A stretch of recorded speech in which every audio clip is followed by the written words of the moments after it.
Interesting. I love your browser history.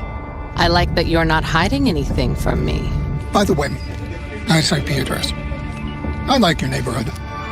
You are so special. This ad is just for you. I learned so many things from you. You are so generous. With your personal data. Switch on privacy, switch off trackers and viruses. Go to nordvpn.com. NordVPN. Safely be you. Manchester United secure their first win with Ruben Amorim as their manager. It was an entertaining game. There's some things to work on, but a bit of Amorim brilliance in the second half. Changed things around, gave Man United the impetus. We go on to win. A brace from Rasmus Højlund. Still a long way to go, but excited and happy nevertheless. Tottenham collapsed with one of the final kicks of the game. A match that, listen, it was enthralling, the Spurs game. 1-0 up early. They concede. They nearly go 2-1 down. That's ruled out. They go 2-1 up. They get a couple of offside goals conceded. And then in the 93rd minute, Mats Hummels, the legend Matt Hummels, steps up and puts the ball into the back of the net. Remember, people, to hit the like button and make sure you are subscribing. And a shout out to our title sponsors tonight, NordVPN. If you're on the internet without a VPN provider, you are crazy. Your personal details are being harvested, even just from standard websites, taking in all your search history data so they can sell you things. You don't want any of that. You want to use the internet with pure and utter privacy. It's what I do. It's what millions of people around the world do. And you should use NordVPN to get that done. Now, I'm going to start off with Manchester United tonight. Where to start? It was such an interesting game to watch tonight as a Manchester United fan. So let me start off. I want to get the negatives out the way in the beginning.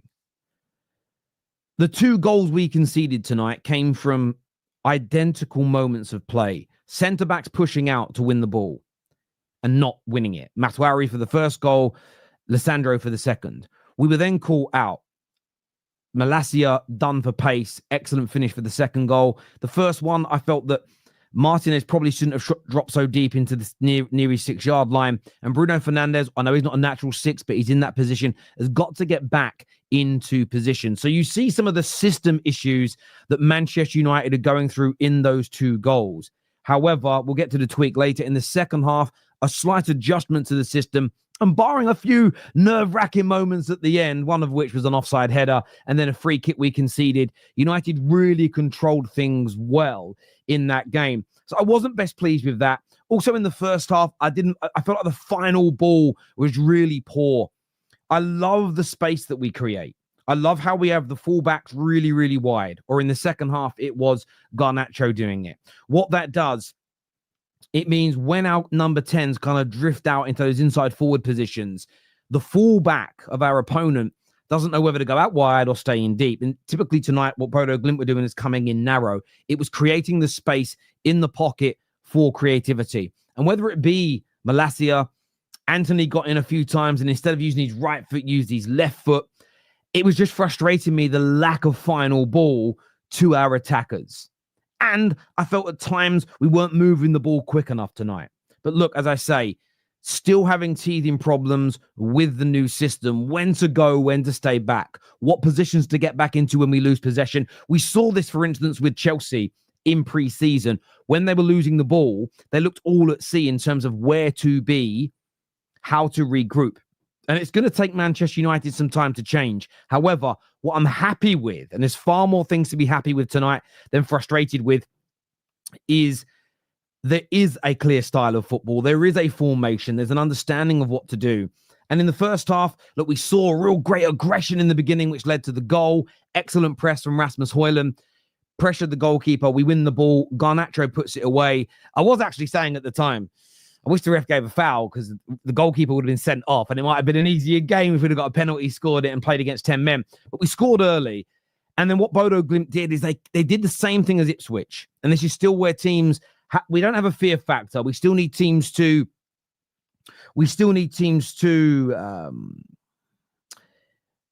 respect us more, and that will come in time. They really came at us. They made it hard. And we got through like a 7 or 8 minute onslaught and then controlled the game. And I loved looking at our shape. We were creating the openings. We weren't quite creating the chances, but I felt it was coming. And then those 2 goals happen. And it's the system and the players not being used to it, in my personal opinion, that led to this. As I already mentioned, if Maswari doesn't step out, and he's been brilliant this season, so I don't really want to criticize him. If he doesn't step out, they don't score that goal. If Bruno gets back towards the edge of the box, they don't score the equalizer. The second goal, look, that just can happen in games. It came 2 or 3 minutes later. But from that point, Man United really turned up. We dominated the rest of the first half. The equalizer, the first touch and finish from Rasmus Højlund was excellent, but you've got to, that goal in essence belongs to Maswari. The way he wins the ball back, his intricate play at the edge of the box, a wonderful cross. And then the second half. And I know rivals are going to hate the title of this video, but do you know what? Bothered. No. There was a bit of brilliance here from Ruben Amorim. And when I talk about this brilliance, this brilliance needs focus.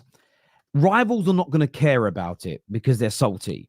But as Man United fans, we have watched a number of managers in the last 5, 6, 7 years start with a formation and have a system. Things aren't quite working.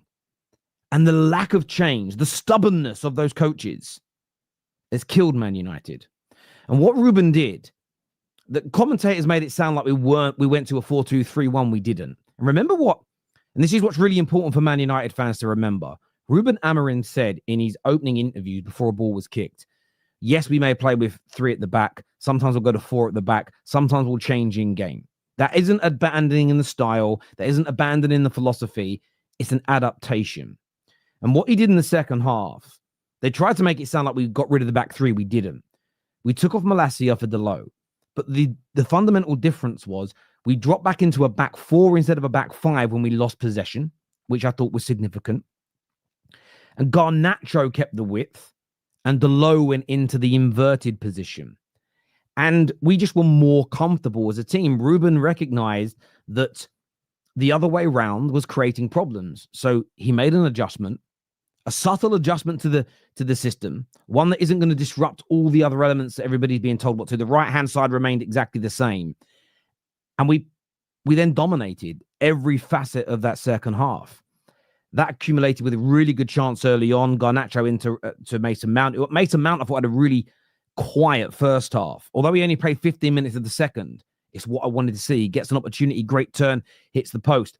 We're then a few minutes later working it on the right-hand side wonderfully. The flick from Mount into Ugarte, first time cross. Again, we had 2 chances in the first half to knock balls across the 6-yard box with Anthony on his right foot, and he tried to do it on the outer edge of his foot, and he cut back. And we lose that momentum. Ugarte puts it across the 6-yard box. I've said it before, and I'll say it again. If we create chances for RASMUS, he will score goals. He picks up his brace. We go 3-2 up. And that brilliant, subtle change from Ruben Amorim was absolutely excellent. And for me, what I think is really, really key is that I still want him to blast some of the players tonight in the dressing room, because we really should have scored 4, 5, 6 goals after that. Garnacho missed 2 really good chances. Rashford had a decent opportunity. Ahmad had the ball in some really good positions. And I felt between the 4 of them, more so on Garnacho, but between the 4 of them, we really should have added another goal or 2. We shouldn't have been feeling nervous towards the end of the game. And we have to become a team at home that puts our opponents to the sword. But what Ruben did tonight is he coached and made adjustments to the team to win. We did win. The players are the only reason that we didn't win by more clear goals. Some really big positives for Manchester United to take from this. Loads of areas to work on. We are not the finished article by any stretch of the imagination. Celebrate the win, though. Be happy with the positives. But we know there are loads of areas that we've got to get better. I want to shout out, though, the man of the match, Maswari again. Some would give it to RASMUS, and I get why people would, because he scored a brace, and he was tremendous. I thought he was really good tonight, one of his best performances for us. But Maswari is one of the signings of the season, not just at Man United, across the entirety of the Premier League. He's played left back, he's played right back, he's played centre back, and he's been, barring that one mistake where he rushed out tonight, which is part of the system, and it's him getting used to it. I thought he was phenomenal. Phenomenal again, he really was.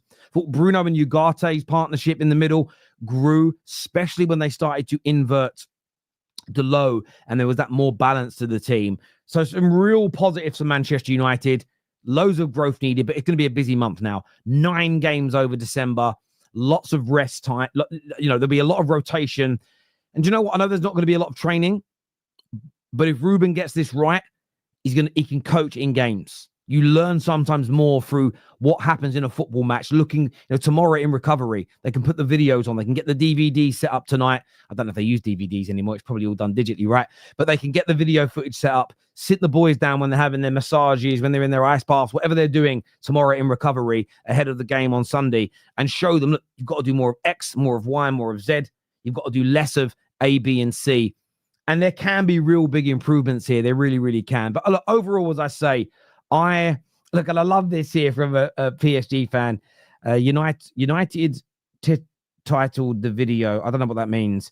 Manchester United, the video, as it's if Man United pub team is bigger than Spurs, Roma, neutral my ass. And it's funny, right? If I put Roma Spurs first, I'm called a fake Man United fan. It's why I can't take feedback like this seriously. Because people like yourself, and I respect the super chat, whatever I do, you'd probably have a problem with it. If it was the other way around, you'd have a problem. And as much as Roma versus Tottenham's bigger, I guarantee you Man United versus Bodø Glimt had more viewers in the UK and more viewers around the world, and more people are interested in that result globally than the other one. So you can argue it's bigger, but I fundamentally disagree. Let's go to some more of your super chats here. Bodo's revenue and squad value, about 3 to 4% of Man United's. Listen, I'm not taking anything away from them, but in the build-up to the game, I feel like the British media disrespected them. If you did your research, very good team, had some very good results away from home. What they've done in their native, I know you're Norwegian, what they've done in their native Norway is unprecedented. It's almost like what Fergie did with Aberdeen in Scotland in that period.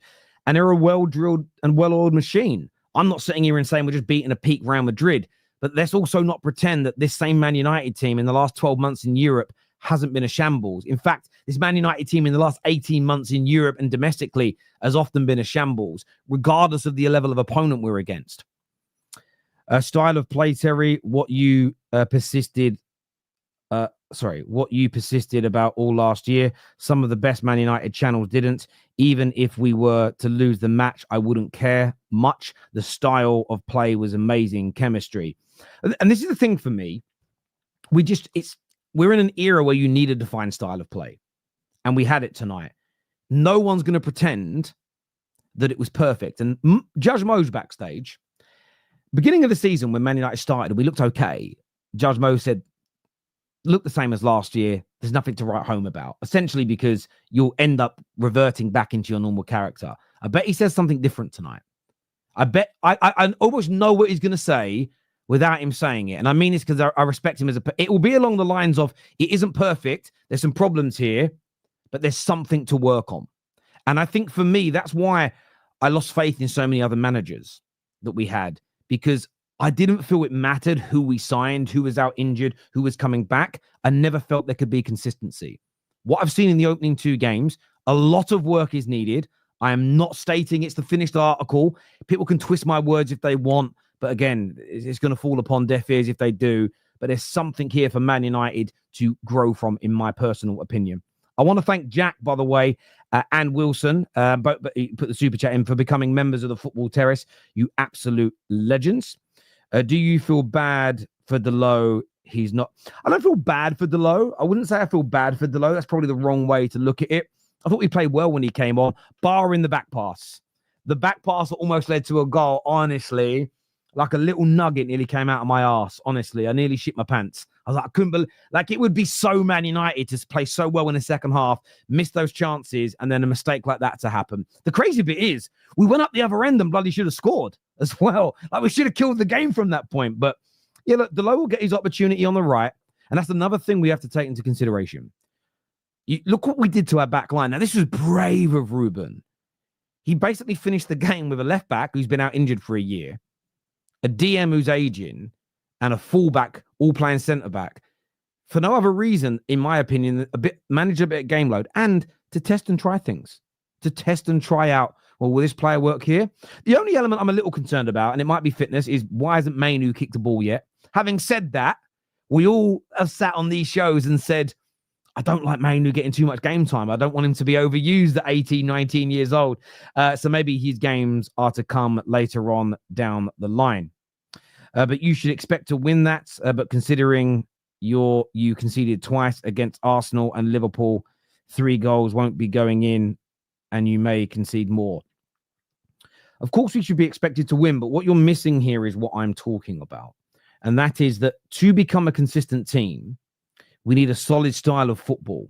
We need to be a team that's hard to break down. And I do think we were hard to break down in large parts tonight.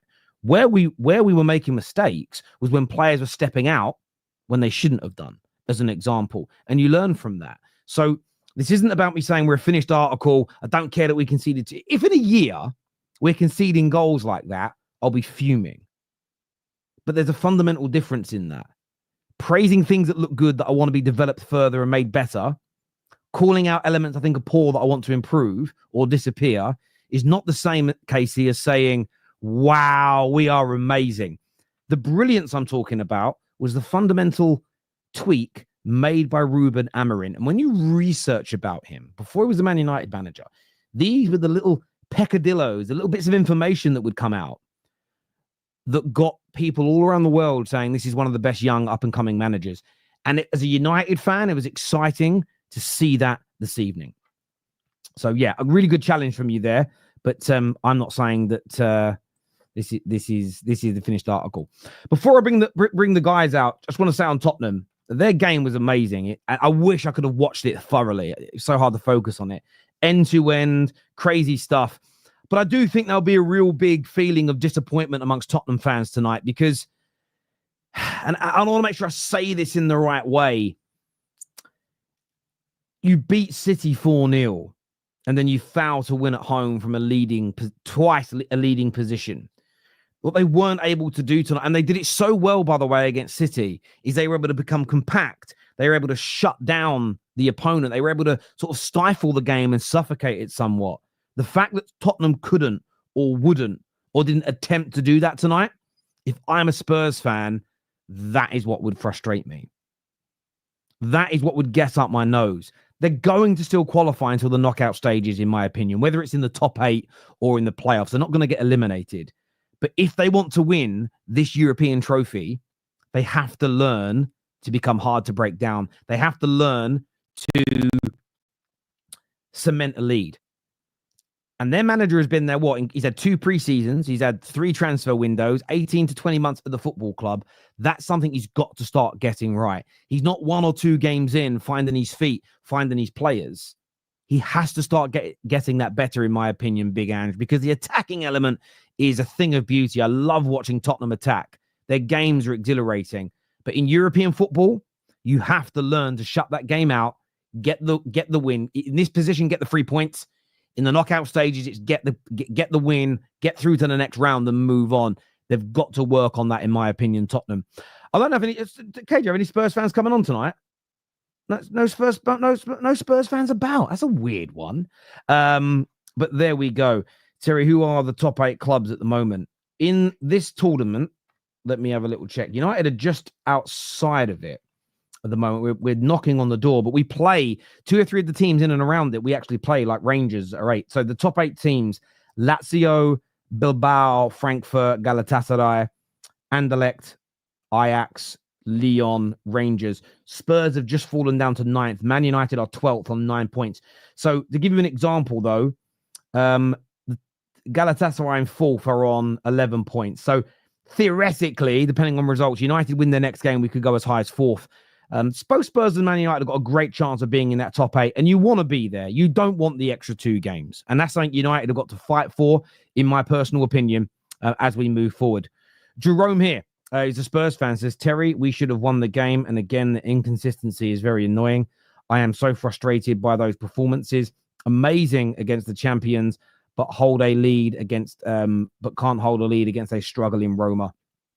And the Roma goal was coming I think I don't know how you felt watching it, Jerome, as a Tottenham fan, but me watching it as and you know what's really crazy? This was the scary bit. Because I was streaming on Discovery Plus the Spurs game. It's about a minute behind. Man United had a free kick, conceded the free kick, and it was the same time they scored, and then they took a free kick. And honestly, it was like double bubble. I thought I couldn't believe it. But I felt their equalizer was coming, and that's a concern. That's when I would expect. I know you've got injury problems, but that's when you become compact, hard to break down, suffocate the game, see it through, take the 3 points. You'd be sitting right now fourth, on 12 points, only 1 point off the top. Going into the final 3 games in a really commanding position. I don't know who Spurs play next in this. I'm just going to take a little look now, actually, because I think that's significant. Who do they play next? Let me have a little look. Who do they play? Away to Rangers, tough game. Away to Hoffenheim. I don't know how Hoffenheim are doing in this, to be fair. I haven't seen them play at this so far. Not very. They're 25th, so they're currently in the elimination area. They're not doing particularly well, but away from home, if they lose to Rangers, Spurs, there's going to be a bit more jeopardy and pressure on that game. Maybe Hoffenheim are out by then. They're playing with a little bit of freedom. So Spurs got to win that next game now, in my humble opinion. Time to bring out the panel now to come on and have their say, to give us their thoughts and their feelings. KJ's here. We have Judge Mo. We have Cam. We have Sunshine as well. Ruben gets his first win. KJ, talk to me. It would be an idea. You might like it, you may not, but what you will see is an idea. And that is what we finally saw today, an idea of how to play football. Ten Hag, for the last 18 months, was questioning what we're doing, what we want to do, what we're trying to do, and ultimately got him sacked. Sorry. But today, I believe that we actually saw Amorim ball. It wasn't great. It wasn't like perfect, as in everything was seamless, everything was going its way, but we saw what he wanted to do. He wants to get those fullbacks nice and high and wide and get those cutbacks in, make space in the middle of the pitch so players can run onto. And really and truly, we should have won by more goals. We really should have scored more goals.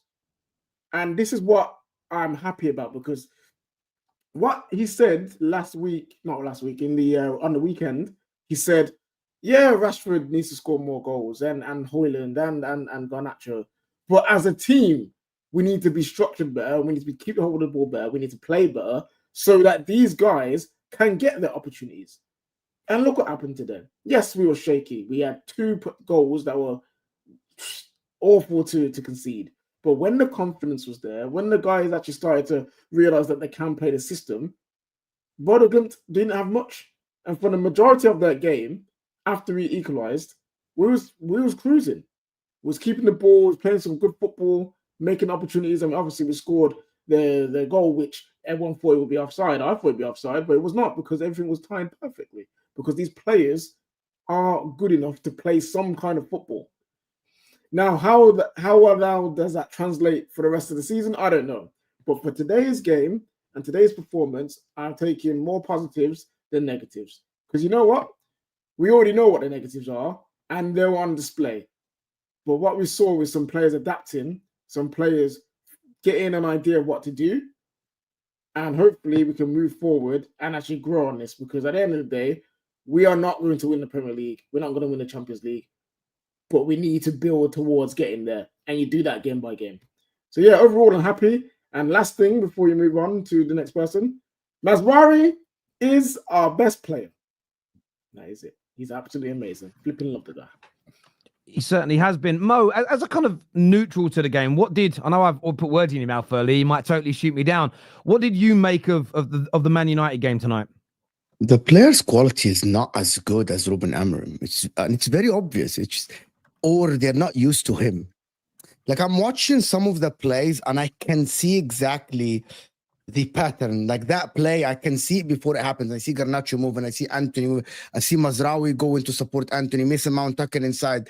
But I think their first touch or their the quality of the pass or the quality of the cross is not great, which is what we said before. Some of these players he is trying to make use of everyone, which is why he didn't play Dalot today. He played Malacia, he played Anthony, he played Mason Mount. He's trying to showcase everyone. He's trying to give everyone an opportunity. It's very obvious, right?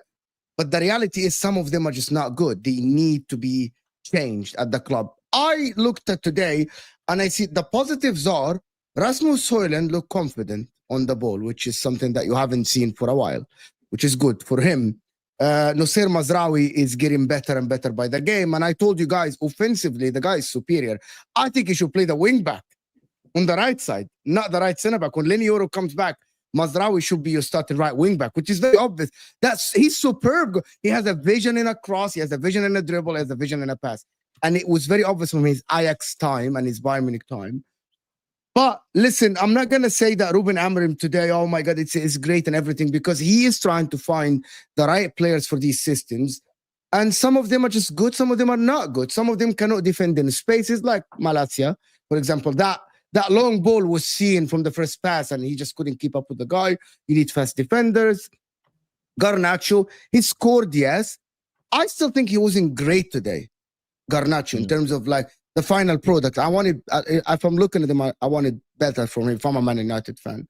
But Ruben Amorim is a coach that today I noticed one of the negatives that I noticed today, Bruno Fernandes was still playing the long ball. I don't know how you guys felt about that. He's still playing the long ball that Ruben Amorim told him. I was wanting to say about that. Did you notice that, right? Yeah, Did you notice this? Yeah. I was going to say on it. That for me, I was annoyed, but understood. Not what Bruno was doing per se. I think in 6 months' time, a year's time, he doesn't make those 3 changes at 60 minutes when we go 3-2 up, because we were playing really nice, comfortable football. I get your point. Some players need to be better. When we made those changes, there were moments where we looked a little bit old school, where it was 1 or 2 touches and it was bang, they send the ball over the top for players to run onto. And I think we did that too many times. And the one thing Ruben's called out is we give the ball away too easily at times. And what I was enjoying about the game until that point is there was moments where there was an opportunity to play Garnacho in, but it would have to be, the ball would have to go through the eye of a needle and we might lose it. So we recycled it into a better opening came up. And no, I do agree with you. There are still those bad habits in the team that need to be eradicated. I definitely saw that. I agree. But most of the long balls I saw today, I'm about to say, like, they got to their men. That's not, guys. That's not the point. No. I get what you're saying. He wanted to play the way he said it. He wanted to play more controlled football, and instead of this is Manchester United. The majority of the time, Ruben Amorim, and there's people that listen. I went and I checked the stats, and listen, I didn't watch a lot of Sporting Lisbon. Sporting Lisbon were the number 1 team in terms of position in the Portuguese league. I'm expecting him to try to do the same, not do a Ten Hag and switch to a transition team or a counter-attacking team. That means there is no spaces like today to play the ball behind. So most likely he wants to play controlled football like he did in the majority of the game. He was like, let's play these 10-yard passes instead of trying to play the guys behind until we get to the final third. And I think that's what he wanted, because that is how Sporting Lisbon did. Well, I understand that, but what I was going to say is, yes, I know Ruben that's what he wants to do for in the long term. But if you look at this game today, if you complain about long balls, that's the last thing you should complain about, because they created quite a few of our chances. Garnacho should have scored off it. Rashford should have scored off it. We actually played well. I know the difference was today. The long balls were controlled and they were actually done at the right time. The issue with Bruno before is to do it every single time. Yes, I think Bruno played well today. So no, Bruno did play well. This is where I'm in the middle here. The balls we played to Garnacho to put us in, that's when you play them. There was one that, but one of them came from Lissandro as an example. There's a right time to do them, and there's a time where I think we should keep hold of the ball. And I feel like sometimes we did. What's interesting, we had 72% of the ball tonight, which was great. That's the percentages that he wants. However, from when we made those substitutions around the 65th minute, our possession dropped down to 61%. So for me, I feel that, and I know we had chances in that, but it's getting that balance right. What you can also do is criticize the players that missed those chances, because it really should have been a 4 or 5, a 6-2 victory, in my opinion. But maybe I'm getting greedy so early on. But Cam, what did you make of it, bro? Honestly, for me, first off, you said DVDs earlier. That made me laugh. That killed me. Anyway, for me, what was important to see is we stuck to the system, and I think that's all I want to see. Honestly, for the rest of the year, like it was. I'm actually having a hard time, and this is probably just my own football ignorance when it comes to formations, figuring out where everybody should be. But I can tell, I can see, like that's what I'm doing. Like I'm sitting there, and I'm actually trying to clock and watch, and I can tell we're playing a higher line with the wing backs. I like what I'm seeing from like. There's a lot of hate on Ugarte signing, and I'm hoping people can see now why he's going to be so important in this team. He covered a lot of ground today, and so did Bruno. And you're starting to see, like really early, who he's going to trust. I think it's going to be fairly obvious who he's going to trust fairly early in this team. What really stuck out to me in the new system is just basically how high up the wingbacks were at all times. That's just something we're not used to seeing, right? There was no we're gonna revert to counter-attacking football. There was like we're on the front foot and that's it. Like and it's refreshing because now you know as he starts bringing in his players, like you said earlier, everybody's getting an opportunity now. Everybody's gonna get their chance. Malacia set people back 10 years with that pace. Not gonna lie, that was diabolical to me. Watching him get absolutely because he was trying so hard. That's the thing. It's one thing to like lose a foot race and you're like, oh, okay, but that was full pace and he just got cooked. Do you know, Cam, can you do me a favor, Cam? Can you do me one favor, Cam? I don't know what you're using as a mic, but it sounds like you're talking almost underwater. Are you using earbuds? I'm in my earbuds. You want to take them out? Yeah, try and just use your phone because it's the viewers are saying it's a little like it's kind of a weird sound. It's not very clear. Can't hear it. You've turned them. You have to switch it on. Yeah, there we go. So speak for us. Is that better? Much better. Yeah. Okay, cool. Yeah. Normally I'm upstairs, but I got. Oh, it's. So give me 1 second. I'm going to switch back to the AirPods. So we're good? There we go. Go on. Now you've gone on mute again. Yeah. Now it's not picking you up. Yeah, I think. Turn your Bluetooth off, bro. Yeah, turn the Bluetooth. The Bluetooth's messing it up, man. Yeah, it's like reconnected. It should be off now. We should be good. Yes. There we go. There we go. We got there. All right. Technical difficulty solved. Sorry, my bad, boys. Yeah, so for me, when it comes down to, we're going to need, obviously the players we have right now, I don't think are the right players for a lot of these positions. I think when we think about that left wing back position, you need, like either wing back positions, you need pace. You need pace because when you do get beat, you need somebody who can actually recover properly. And that was so clear as day today. You need guys who can run. The fitness thing is going to be very clear. I got to give my hats off to RASMUS today. The seeing the sweat and seeing how much running some of these guys have done today. It was very clear what was necessary for this team. So I like the links to guys like Davies, I don't think we'll get, but I think we have to look at players like that on those wing back sides. We have to look in the midfield. We're going to run. Casemiro's not going to play in that midfield, I think, after what we've seen. Like Eriksen's never playing in that midfield again, right? In my opinion, like he might, but I don't like. Wouldn't make sense to me because the system that we're playing requires so much running and guys to cover so much space that you can't have old legs. Like you just can't. So Bruno is perfect for us because Bruno can run. All we know, Bruno. There's one thing nobody can say about Bruno is Bruno can run for days upon days upon days, and he can just keep going.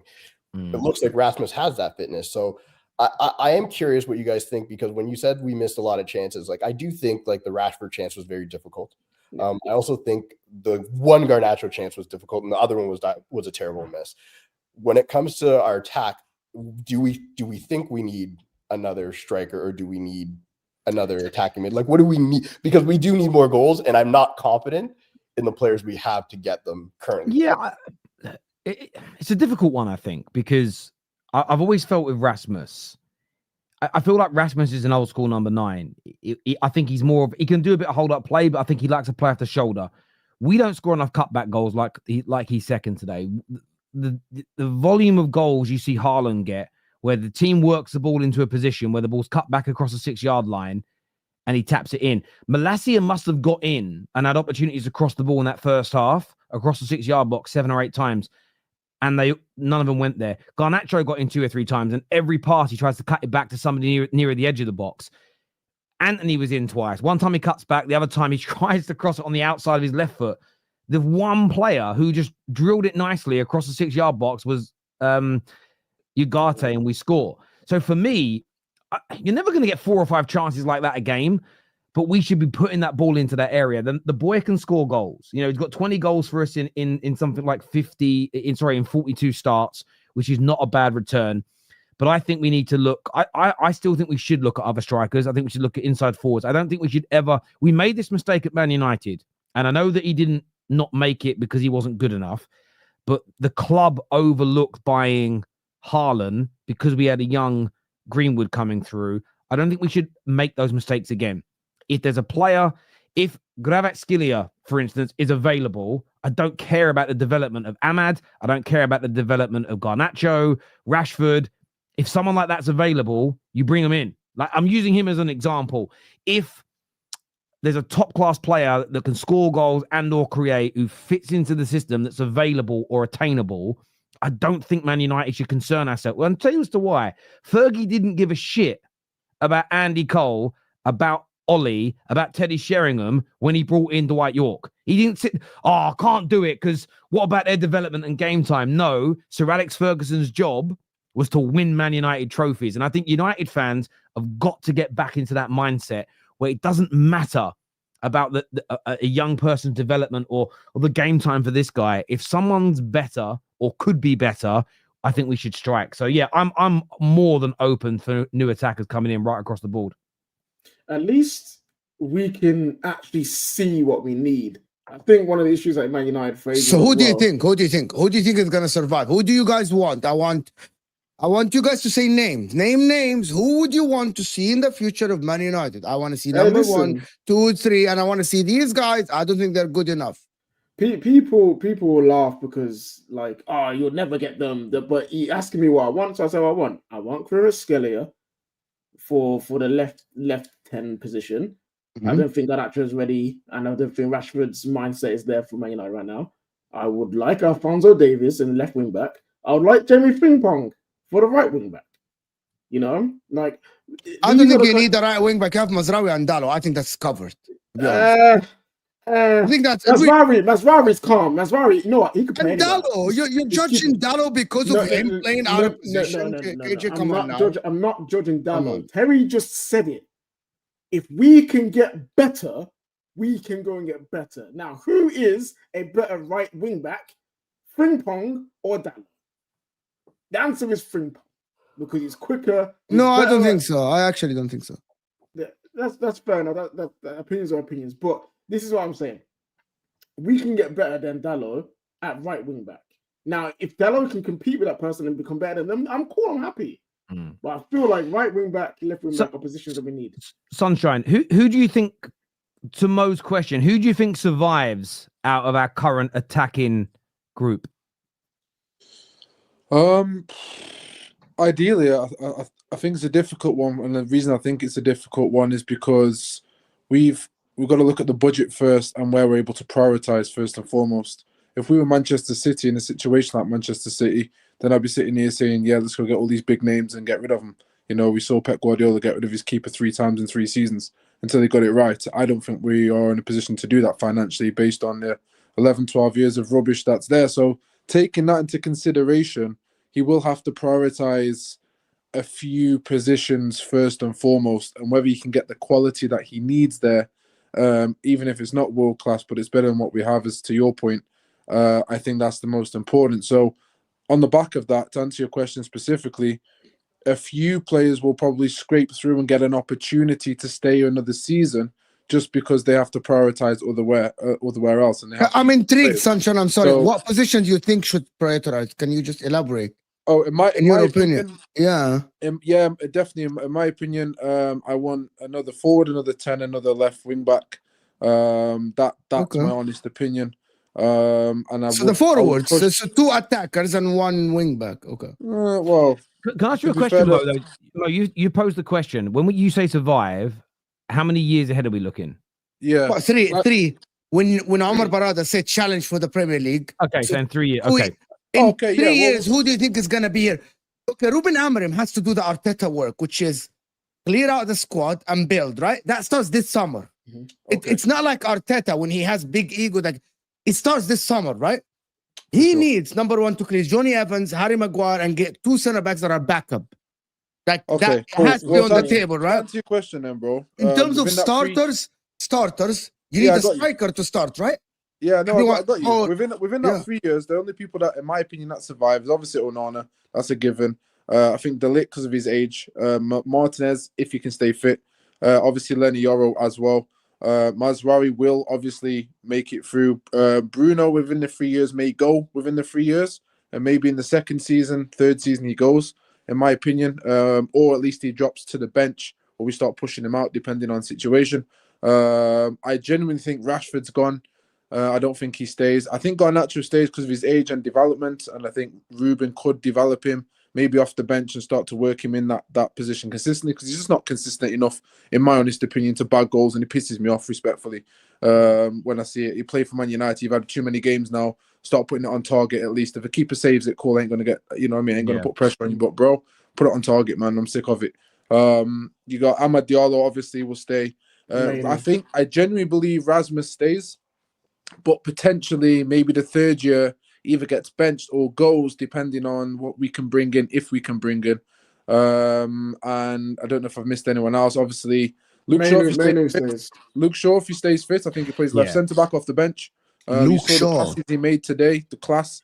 Never really doubted his passing ability, defending. It's just, can he stay fit? I just don't think he will, so I think he gets shipped off within the 3 years as well. And if then Malacia, you know, the left side is going to be the hardest one. If he can bring Harry Amas up to speed, or go back and go buy Fernandes, who I think will massively help an Amorim system. I think we've saved money there because we've got a buyback clause, and it allows us to put more money everywhere else. So respectfully, I think you got about 10, 12 players within the 3 years who could survive, who are still starting today. It just depends on those factors. In terms of the attackers, for me, right now, in 3 years' time, Ahmad might, and I'm putting out my own, forget my own subjectivity here and what I want. I'm just saying this is what my gut feeling is. Ahmad might. I think Garnacho and I think RASMUS will be the only three within the squad in 3 years' time. Ahmad's might, but Ahmad's might, but Garnacho's nailed on, or they both might. Well, no, I've said, but this is me being objective. It's just a feeling I have because, again, even if you just look at the first 2 games, Ahmad starts one, bench for the second. Garnacho starts the 2 of them. I'm just putting it out there. If it's my opinion and what I would want, then Ahmad stays. I'm just giving you my gut feeling around what I think might happen. And Ahmad might be here. I think Garnacho will. And one of the reasons why I think Garnacho will is there's a and I'm talking squad, not starter. Is there's a tradition at Man United about having academy players around. And if there's someone that's an okay squad player who's from the academy versus someone who isn't from the academy, they'll keep the academy player because that's what Man United do. So I'm being objective in my opinion here. I'd like Ahmad to go on to that next level and deliver. And I hope that he does, because the thing is, I want loads of these players to make it. I want Garnacho to be good enough to start for a team that wins the league. I want Ahmad to be that, because that saves us millions. If you guys have read the financial reports today, and there's actually a super chat that addresses this, there's 204 million pound in amortized transfer debt that needs to be paid in the next 12 months. A lot of our high earners are unsellable, as an example. And I spoke to a couple of financial experts today that specialize in football, and there's obviously the ticket prices that have been widely condemned, and rightfully so. We'll touch on that on the top 6 properly tomorrow, because that's going to make a very small dent in the financial situation. But a lot of people are saying, why are these broke billionaires not pumping in money? And I went and spoke to a few financial experts today and said, can you just clarify for me what owners can and can't pump in? Now, this is a clarity that's been given that's even re-educated me. Owners can pump as much money as they want into a football club. So theoretically, these broke billionaires could pay all our debt off tomorrow. However, when it comes to PSR, they could only put in £90 million over a 3-year period, which means if they write all the trading accounts could show all the debts written off and we're making loads of profit. But if the majority of that money that's written off the debts and that's made us made profit is essentially a director's loan because the directors have paid the money in, when it comes to PSR, you're still going to show as losing money because it hasn't been paid off by the club's natural turnover. So when people say, why don't the owners just pay it off? Because to a degree, I'm not saying they should put the ticket prices up, but to a degree, it's from a PSR and FFP perspective, it's a waste of money because you're still in the same situation. So when people are having a go at Ineos for the financial situation that we're in, no, this was created through 11 years of absolute neglect, absolute malpractice, and that's why we're in this situation. So whether they pump their own money in or not, the way PSR works and the rules and regulations around it, only 90 million pounds worth of that can be subsidized against those losses. So suddenly we're making 300 million pound profit.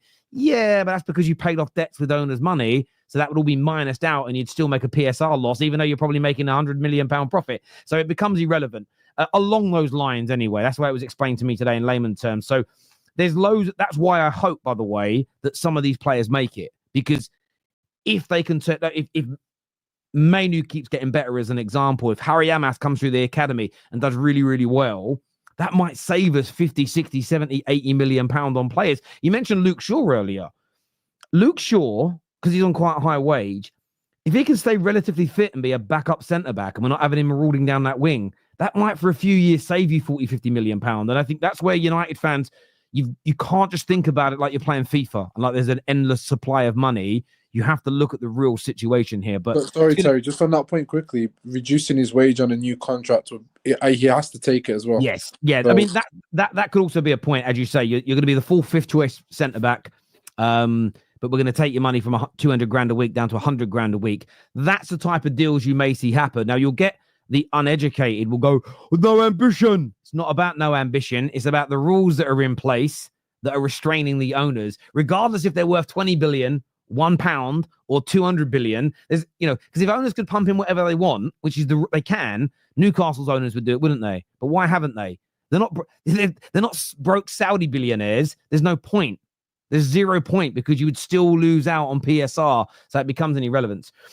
Viewers, hit the like button for us, and please make sure you are subscribing to the Football Terrace. Let's have a look at some of the comments here that are coming through.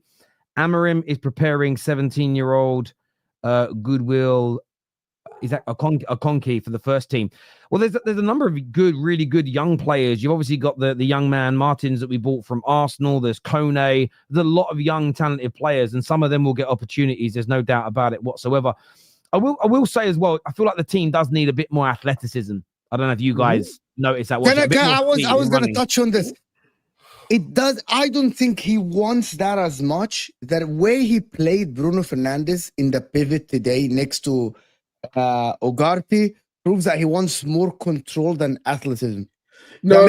But we need it all. I said that many times. Bruno Fernandes is played deep, and I'm not. Listen, this is his second game, and I'm watching the game. I'm like, you really want control. You want Bruno. Bruno Fernandes today had 90 plus touches. That's like Rodri's style.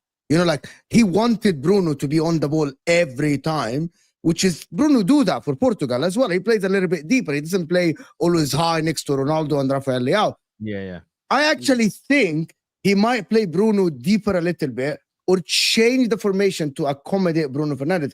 Because if Bruno Fernandes play higher, he doesn't get on the ball as much like Mason Mount or Garnacho. I don't know if you saw Amorim's comments on Bruno at the end of the game. Did you see the comments? No, I didn't. I was here. Well, today, tell us, please. Sorry. Today or the last game? Today, sorry. Literally.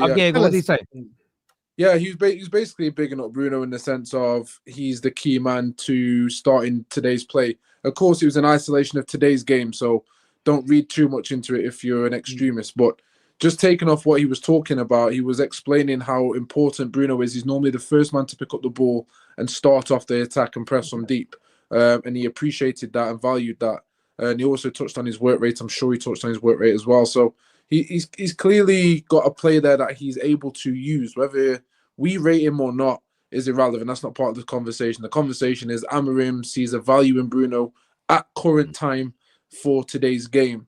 And if you're going to read into that a little bit, then you could see that he's at least going to be playing a lot this season. Yeah. And holding down So for me, when I think about who's going to survive, like, I think Bruno survives as long as he wants. And that's based on where he decides he wants to play and how often, because he's 30. At the end of the day, he's like, we're known forever going to be playing at the level he's playing into your mid 30s. I know you play later, but I think Bruno Fernandes is a smart enough player. He can play deeper. He doesn't have to be, like you said, Mo, doesn't have to be super athletic to be useful, in my opinion. So I think he is one of the guys who survives just based on how good he is on the ball and how, like, it's funny because obviously everyone knows I like Bruno, but when people talk about Bruno like he's some dead baller, it's hilarious. It's like, no, he's not. He's a very good footballer. He's a very smart footballer and knows how to play. Can I pinch on your point quickly? Yeah. Just quickly, just on top of that, on that comment. If the team ends up having the energy around him, for example, I think Kevin De Bruyne gets a bly with this because of the system. The players that are around him doesn't mean he has to do all that running around and tracking the back. Yeah. He's just got a specific role. If we've got 7 or 8 players in that system who are well-oiled, working very well, it then ultimately relieves Bruno of that duty to then put those extra kilometers in where you don't need to. Which leads into what I was going to say about athleticism. Morris says, Amorim doesn't need, probably doesn't want as much. No, I think he still does. And we still do as a team, because it's not just about in the middle of the park, the athleticism. It's everywhere. Our wing-backs aren't quick enough. Our forwards, for all their pace going forward, their pace getting back is dreadful. You know what I'm saying? Like, we need more athleticism in the team all around. So when we do have a Bruno, an Eriksen, or let's say a Casemiro playing, I'm just saying those kind of players. I'm not saying him. I'm saying those kind of players, like where they're a bit older, good on the ball, but maybe they're not going to have athleticism to run around. The team can actually help out. But I don't think we can have many of those. Honestly, what do you think Meno plays then? If everyone is talking about this, what do you think Meno plays? If in the formation has a Kvaratskhelia or an Ahmad behind the striker, Bruno I don't know yet. The question is, the point is we don't know yet, and I think that it's absolutely okay for Man United fans to not know at this particular juncture and moment in time. What I'd also say about Menu is that I know I've certainly said this, and many other United fans like me. I was worried with the amount of game time he had so early in his career. I know he's 6 foot. Well, he said he's 6 foot. I think he's probably 5'11". No, he's definitely 6 foot. He's almost towards Rashford. You can see he's tall. He's tall. He is tall. Okay. Anyway. No man syndrome's from Terry there. He hates people being taller, so you have to bring them down a bit. No. It's not that at all. He saw the little man syndrome from KJ because he's tall like me. He is tall. But the point is, right? You might have the ball off is crazy still. Yeah. Well, then he's just like 6'3" or something. That 2 guys are 5'10" having a fight. Anyway, back to my point. I think with Kobe, I don't want him playing 50, 60 games a season at 18, 19 years of age, because although he's built like a man, he's got size on him already, I just feel that, everyone's spoken in recent times about Saka's injury problems, and they're worried about his long-term future because of the amount of game time he's had as such a young player. I worry about that for someone like Manu, especially with the amount of running Ten Hag was having him do. So I'm quite happy that he hasn't played in these opening 2 games. I want to see him, and I'm excited about it, but you don't need to rush a young player in. On Bruno tonight, though, I wanted to say as well, 88% pass completion, which is about 10% higher than when he plays in the 10, and he only lost possession 10 times, which is around 50% of what he normally does. So it demonstrates he can play this role. He does it for Portugal very, very well, but it's about structure. No matter how good a player is, if they're in a team that lacks structure, lacks direction, and it becomes a little bit of a free-for-all, and not just, at the edge of the box, you want there to be creative freedom. But when it comes to the actual build-up from the back to the front, there needs to be a structure to it. That isn't a new phenomenon, by the way, as well. Sir Alex's teams had structure. Wenger's teams have structure. Brian Clough's teams had structure. Liverpool in the 70s had structure. A lot of young fans try and pretend that, it's only been since Pep's been a manager in the Premier League that everyone's had a structure and built from the back. Playing out from the back's a bit more of a modern-day phenomenon, but there's still been a structure to the build-up of a team, as an example. And Bruno can do that role. However, United fans then, though, you've got to hold back. He isn't going to get the same level of goals and assists that he did when he first came into the side. but I'm happy with it. I was really happy with him today, and I was really happy with Ugarte. I thought Ugarte grew into the game as well, especially when, and then we haven't really spoke about it on this show, that subtle change in the second half from Amorim, where Garnacho held the width and the low inverted, but we went back into a back four when defending rather than a back five. And I know we've spoke about this on Straight Facts loads, Mo, and how too many fans get obsessed over, is it 4 at the back, 5 at the back? Is it a 4-2-3-1, a 4-3-3, a 3-4-3? They're variations of exactly the same thing in essence when you look at the heat maps. And I really like that that little change. And maybe that's what we try again on Sunday now. Maybe the manager goes, right, we'll have a back three when we're attacking, and we'll go to a back four when we're defending, which isn't too dissimilar from teams that play, a lot of teams that play 4-3-3 will have their fullbacks push forward when they're attacking, and we'll have a number 6 drop back into almost a centre-back role and go free at the back. And that's why I think people are too overly focused on what's the formation. I care more about the structure of the team in and out of possession. Do we fill the holes? Do we dominate the territories and the pockets when we've got the ball? And I felt like the second half there was a really good blueprint for the future. There's a long way to go, and I'm seeing a lot of rival fans online tonight say we don't look that great yet. We still stink, etc. There's a long way to go to develop this team. But for me, I don't know about you guys, I just feel like there's something here for us to grow from. I was about to ask this question to everyone in the chat and when should we start judging Ruben Amorim tactics and structure and everything? When? For me, when should I sit on the football terrace and start saying you made this mistake? This is wrong. You're doing this wrong. This is going right. When? No, people in the chat, I want to know. Because Man United, no. Let me listen. Because Man United fans say, Mo, oh, you're too early. Oh, people, why you're too early? Don't judge us. Don't judge me. I want to know. It depends. You can start to judge. Before you go. Yeah, go on. Before you go. Someone said next year, guys. Define judge, by the way. You asked 2 questions. Yeah, like, is it judge as in say what he got wrong in the game, or is it judge saying he's not the right man for Man United? Those are 2 different conversations. Too early. It's too early to say he's not the right man for Man United. It's too early. What are you saying? Judge's tactics is choices in players. Like choice. You know what I mean? Like choices of a lineup, choices of tactics, choices of who plays forward, who plays in the back, stuff like this. Mo, you can do that now. It's not an issue to make an opinion based on what you're seeing, because right now, if you're in Amorim's shoes, he also has to judge his own tactics. He's also having to make decisions. It's an ongoing thing where you're looking at the manager of what he's doing based on the circumstances that he's faced with in the moment in the game, prior game, and everything else. So you can make judgments, but don't make an overall completed judgment of, because he brought Rashford off on the bench, it means Rashford's now gone and da-da-da-da-da. You can't make ultimate opinions and finalized opinions off small bits, because the simple fact is, the certain circumstance that he's in means that when he's had a transfer window and everything else, these situations will change. So he's in a situation where he's making temporary decisions and also trying to find permanent ones for the short-term future.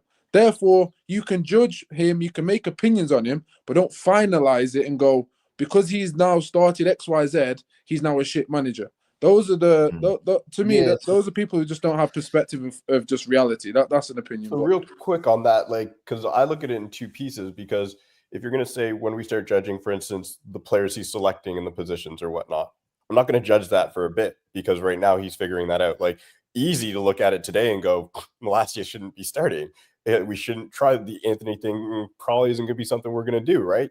That's an easy thing to say really quickly after the game, but I'm not going to judge and say you made the wrong call, because he's got to figure that out.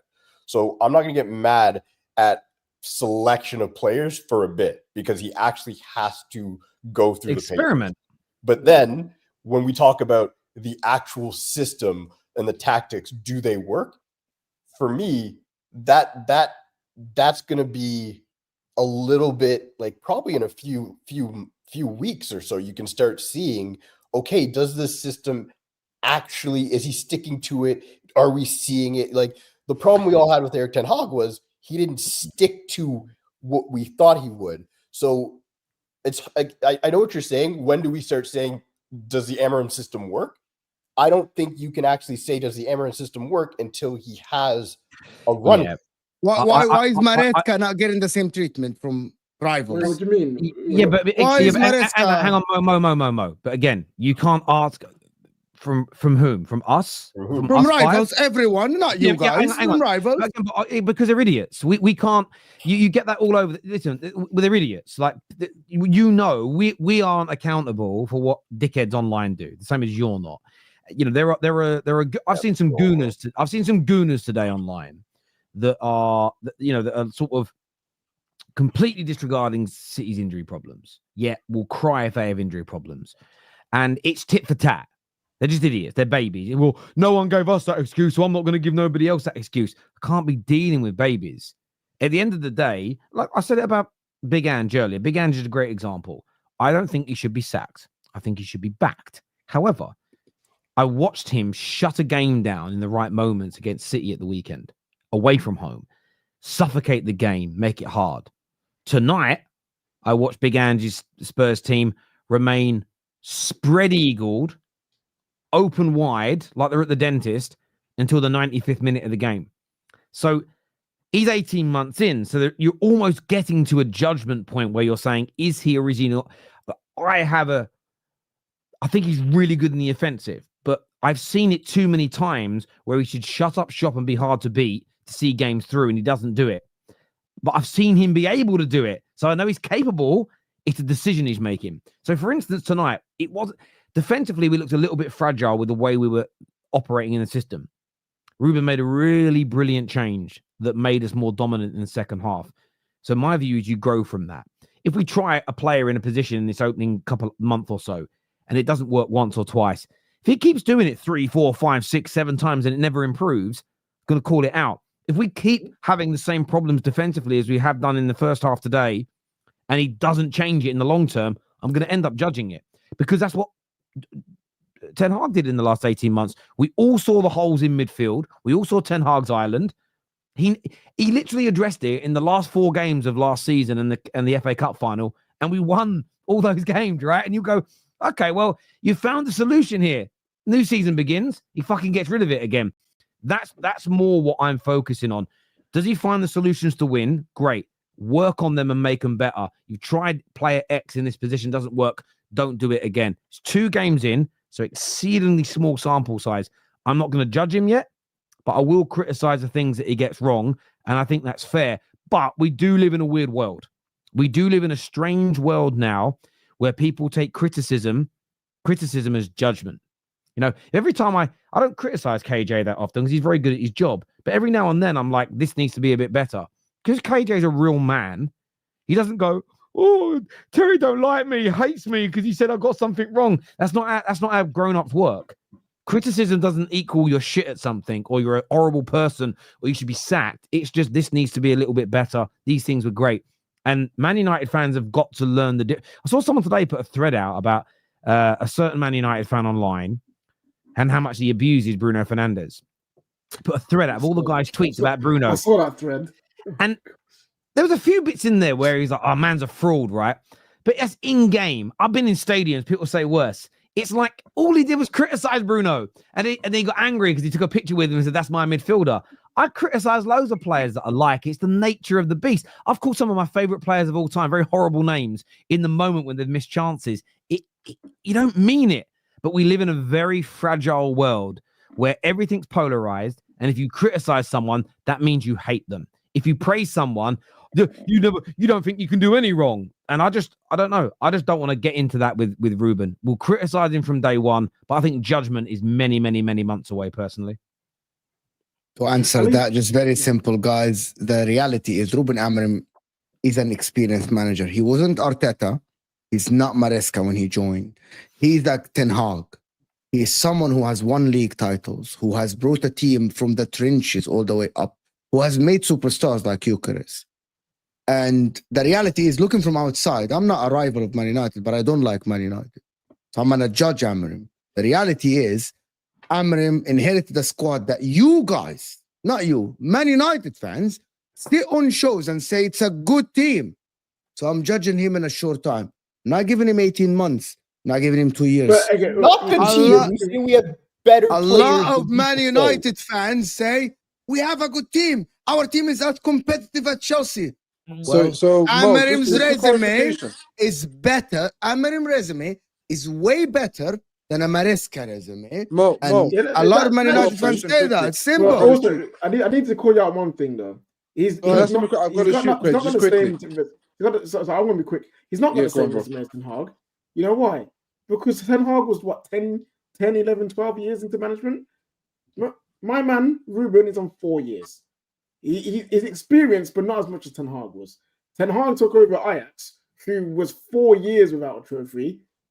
Ruben Amorim took over a team 19 years without a trophy. So it's completely they're similar, but they are still also very different. That's what I'll just say. Go on. I mean, you can judge him. You can judge him all you want, but if you're judging him based on what idiots online have said about our squad, that's a madness. So you guys don't think the squad is good enough now? Good enough. Hang on. Again. Define good enough. Good enough for what? For getting top 4 or getting top 6 I this season. I think what's getting messed up here is you've heard us say this, and I know what you're referring to. Is that You our know squad? exactly. No, I know what you're saying. Is that I know we- you, Cam. I'm pointing at you. Yes, go ahead. Yeah, we've said our squad is better than 15th or wherever we were sitting with Eric Ten Hag. Mhm. We've said our squad is far better than not winning in Europe for 18 months. And that is facts. It is, because we're seeing it very quickly. Rude came in. We're seeing it with Emmer. Like, our squad is better than where Eric Ten Hag had brought us. 100%. No one is saying that our squad is a challenging squad or a top. I'm not even saying our squad's a top 4 side. I think we're going to lose a bunch of games. I don't think we're going to finish top 4, especially with Emmer coming in and trying to make this work. I think we're going to have to lose a lot of games to get there. What you're taking from us saying our squad's better than where we were at is us saying our squad is good. I don't think anybody's come out and said we have a great squad. We just know we have better players than being sat 12th in the Premier League. That's not a crazy. Yeah. Okay. I think we've got a squad that is good enough to finish within the top 6, top 7. There's no doubt. There's no doubt here. There's a comment here I want to bring out. It says, Ange played way deeper today, the same as the City I got to game. shoot, guys, man. I'll see you guys soon, man. Cheers, mate. Sunshine, good to talk to you, bro. Yeah, you Cheers, too, mate. Ken. Thank you. One question. Cheers, One Sunshine. question. You got a photo shoot coming up or something? The skin's glistening. You got the hair. Oh no, I've just Yeah. got back from France, bro. I just literally just got back. I was in Germany last week for Puma. Big up Puma, by the way. 2-day shoot. We're out there. Allah. Yeah, it Nice. was sick. Allah. Yeah. Thank you, bro. Appreciate it, man. Show us the who's Magnum. winning Show us the Paris? Magnum face. Show us the show us. Nah, let me get off it. I do a lot of shoots with people. I can tell when someone's, I know. Yeah. They've been on set. He's been on set. Cheers, mate. This comment here says, Ange played way deeper today, the same as the City game. Terry, the lying rat. Being deeper and being open are two fundamentally different things. Your line sitting deeper, but your whole team not being compact are not the same thing. That's why you were being opened up like a tin of beans today throughout the whole of that second half. This picture is a Spurs Power Ranger, bro. Like, you can't take that seriously, man. I think Højlund is very similar qualities to Gyökeres, so I'm confident of Amorim turning Højlund into a quality striker. I hope, bruv. I hope you are right, Sam, Big brother. claim, Sam. Big claim. It's not a claim. He said he hoped. It's not a claim. Okay. A prayer is not a hope. Well, a prayer is a hope. It isn't a claim. Terry and the panel said United have a better defense, Chelsea a better midfield, and then flipped a coin between the attack. Come on now. I do think we've got over. Wait. Terry said that, maybe. The rest of the panel did not say It's that. really throwing Terry under the bus. I agree Don't with put you. the panel. He said that. No. Don't include me in foolishness when I know it's Master Terry, bro. You know what I'm saying? KJ, do you think we've got a better defense than Chelsea overall? I said defense, but the flip of the coin between attacks. I do think it's a flip of a coin. I think theirs is better than ours right now, but I think we get our system cooking and people will start changing their minds. So there we go. Look, I want to thank everyone who's tuned into the show this evening. I want to say a big thank you to each and every single one of you. We're back tomorrow with Straight Facts and the Top 6 show. So make sure you are all tuning in. Shout out to our title sponsors, NordVPN. Make sure you get signed up to them before the show ends today. This video is redirecting you to Footy Judge Mo's channel, so go and check out whatever he's waffling about over there. We're definitely waffling about Sancho being... Did you see the Chelsea tweets? Guys, go check Twitter. Just type Sancho. Madness from Chelsea people. Madness. Really? Madness. Are they big? Are they bigging it up? Aren't they? They're bigging it up. Oh, you got us the superstar. We robbed you. We kind of got the deal of the century. I saw his assist. It was very nice. What did he do? Guys, just go and check it out. It is absolutely crazy. Someone's gonna have to tell me what he's done because I haven't been paying attention. He got a couple of assists. Take care. Goodbye. God bless. We'll see you soon.